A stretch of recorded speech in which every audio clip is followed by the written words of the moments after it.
ई जुल्मी जमाना सितम के तनो ढाई न कबहू ए दुनिया से मोहब्बत उड़ाई। और जब रोग हो जे जानी उजानी कदर बेकदर के समझ में न आई।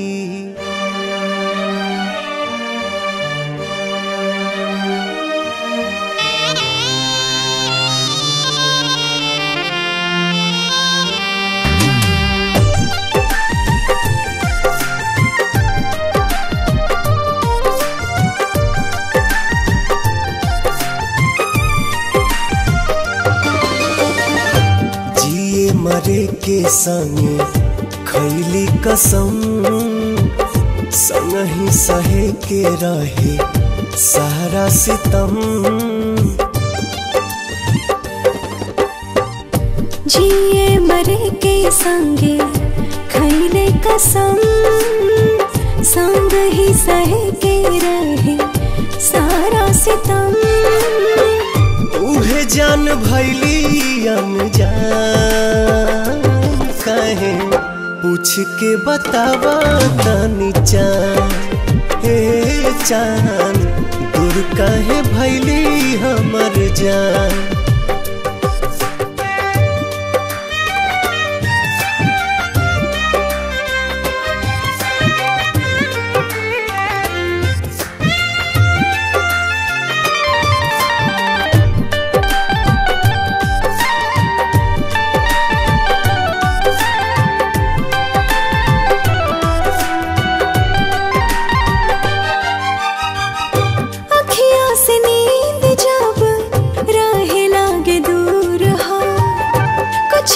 जरूर हाला नैन के कसूर हो।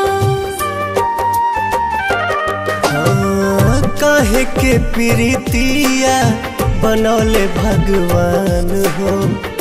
प्रेमी सतावल जाला बाटे परमान हो।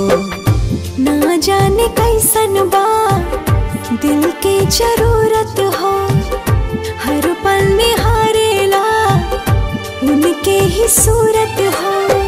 टूट गइल सारा अरमान काहे पूछ के बतावा तनी चान।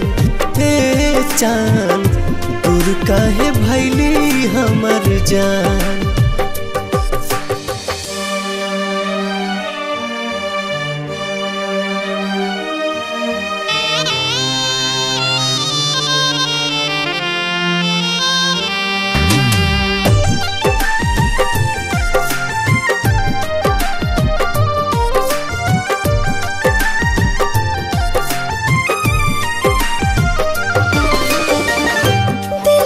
जरूरत होला सच्चा दिलदार के।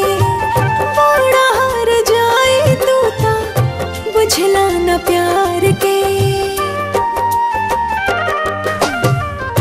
फिर ना दोबारा कब हो पाई प्यार हो। बसल बसावल दुनिया भइल उजार हो। सपनों में ना सोचनी ऐसन कब होई।